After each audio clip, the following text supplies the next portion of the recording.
ఆచి చికెన్ మసాలా. మూసీ ప్రాజెక్టును వేగంగా ముందుకు తీసుకెళ్లడంపై సీఎం రేవంత్ రెడ్డి దృష్టి సారిస్తున్నారు. అందుకు గాను ఇవాళ మూసీ రివర్ ఫ్రంట్ డెవలప్మెంట్ పై సీఎం సమీక్ష నిర్వహిస్తున్నారు. ఈ సమీక్షలో ప్రాజెక్టు ప్రస్తుత పురోగతిపై ఆరా తీయబోతున్నారు. మూసీ ప్రక్షాళన, మురుగునీటి నియంత్రణపై ప్రభుత్వం ప్రధాన ఫోకస్ పెట్టబోతున్నట్లు తెలుస్తోంది. మూసీలోకి మురుగునీరు చేరకుండా చేపట్టిన చర్యలపై, సీవరేజ్ ట్రీట్మెంట్ ప్లాంట్ల పనుల పురోగతిపై ఈ సమీక్షలో చర్చించనున్నారు.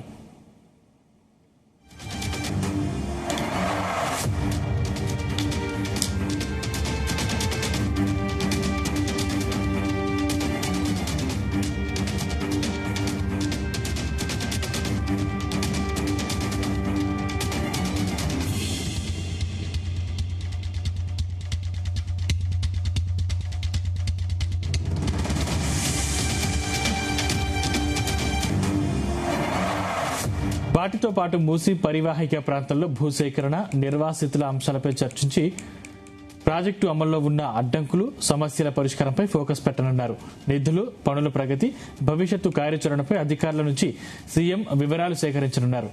ఆ తర్వాత పనులకు స్పష్టమైన టైంలైన్ ఖరారు చేసే అవకాశం కూడా ఉన్నట్లు తెలుస్తోంది. సమీక్ష అనంతరం వివిధ శాఖల మధ్య సమన్వయంతో పనులు వేగవంతం చేయాలని సీఎం రేవంత్ రెడ్డి ఆదేశాలు జారీ చేయబోతున్నట్లు తెలుస్తోంది. రైట్, ఇదే అంశానికి సంబంధించిన మరింత సమాచారం మా బ్యూరో చీఫ్ నరేందర్ అందిస్తారు. నరేందర్.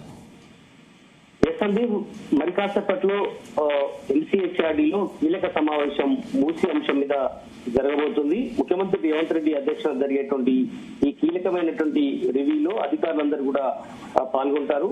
హెచ్ఎండి అధికారులతో పాటు జిహెచ్ఎంసీ గాని తదితర శాఖకు సంబంధించినటువంటి అందరూ కూడా దీంట్లో కీలక భాగస్వామిగా ఉంటారు. సిఎస్ తో పాటు అందరు ఉంటారు. అయితే దీంట్లో ప్రధానంగా తెలంగాణ ప్రభుత్వం ప్రతిష్టాత్మకంగా చేపట్టినటువంటి మూసీ నది పునరుజ్జీవ సంబంధించినటువంటి ప్రాజెక్టు ఇప్పటికే తెలుగుదేశం పనులు ఇప్పటికే సిద్ధమవుతున్నటువంటి నేపథ్యం కూడా ఉంది. దీనికోసం బడ్జెట్ కేటాయింపులు కూడా సూత్రప్రాయంగా ఇప్పటికే నిర్ణయించారు. మూసీ ప్రాజెక్టు పురోగతికి సంబంధించినటువంటి అంశం కొంత కొలికొచ్చినట్టుగా మనం అర్థం చేసుకోవాలి. ఇక్కడ గతంలో కేబినెట్ సమావేశాలు కూడా నిర్ణయం తీసుకోవడం జరిగింది. ఈ పునరుజ్జీవానికి తొలి అడుగుగా ప్రభుత్వం 7,345 కోట్ల వ్యయంతో పరిపాలనకు సంబంధించినటువంటి అనుమతులు కూడా గతంలో మంజూరు చేసినటువంటి పరిస్థితి కూడా మనం అర్థం చేసుకోవాలి.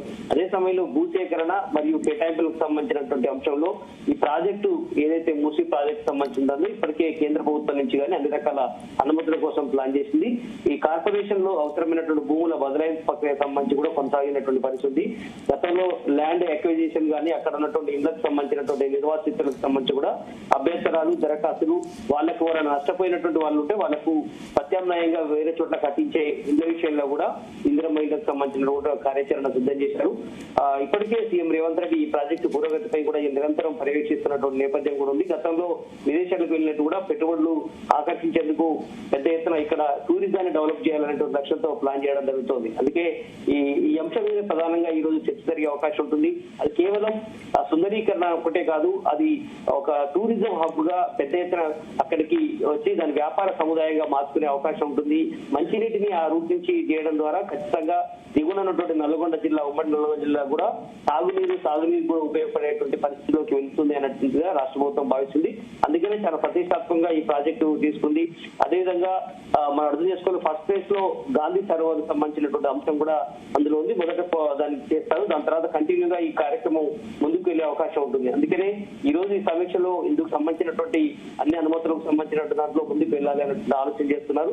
ఈ వచ్చే నెల 7వ తేదీ నాడు అసెంబ్లీ సమావేశాలు కూడా ఉన్నాయి. అందుకు సంబంధించి అసెంబ్లీలో కూడా దీని మీద పూర్తి స్థాయిలో చర్చ జరిగే అవకాశం ఉంటుంది. అంతకంటే ముందు దీని మీద రివ్యూ జరపడం ద్వారా మూసీ రివర్ ఫ్రంట్ డెవలప్మెంట్ మీద ఈ పూర్తి స్థాయిలో ప్రాజెక్టు ప్రస్తుత పురోగతి మొత్తం కూడా ఆరాధించే అవకాశం ఉంటుంది. అనుమానాలు నివృత్తి చేసేందుకు ప్రజల్లో ఉన్నటువంటి అన్ని అంశాల మీద కూడా ఉంటుంది. ఇక్కడ ప్రతిపక్షం కూడా ఇప్పటికే తరచుగా ఈ అంశాన్ని బేస్ చేసుకుంటుంది. ప్రధానంగా బీఆర్ఎస్ పార్టీ చాలా అంశాలు పరిసర ప్రాంతాలకు వెళ్లి నిరసన కార్యక్రమాలు కూడా చేశారు. అక్కడ ఉన్నటువంటి వాళ్ళ బాధిత పోరాటం కూడా ప్లాన్ చేయడం జరిగింది. కనుక అన్ని అంశాలని నివృత్తి చేసేందుకు ఇట్లాంటి అంశాలు కీలకమవుతాయని కూడా భావిస్తున్నారు. అందుకని మూసీ ప్రక్షాళన, మురుగునీరు నియంత్రణపై ప్రధానంగా ఫోకస్ చేసేందుకు ప్లాన్ చేస్తున్నారు.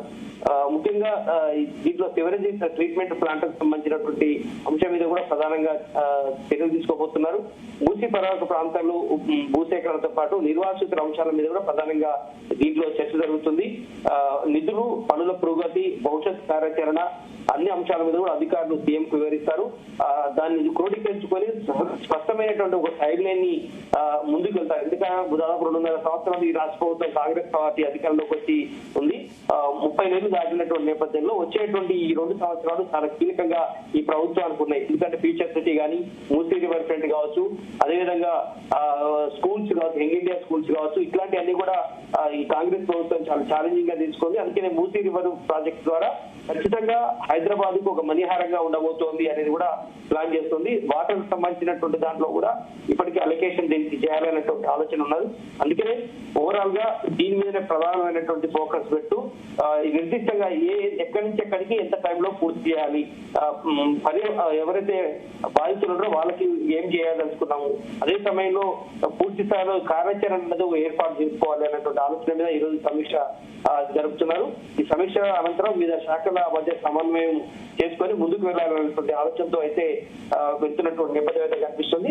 బట్ ఈ రోజు సాయంత్రానికి అవసరమైతే మళ్ళీ ప్రెస్ మీట్ పెట్టడమా, లేదంటే అధికారులతోటి మాట్లాడి, లేదంటే ఏదైనా బ్రీఫింగ్ చేయడం అనేది చూడాల్సిన అవసరం అయితే కనిపిస్తుంది.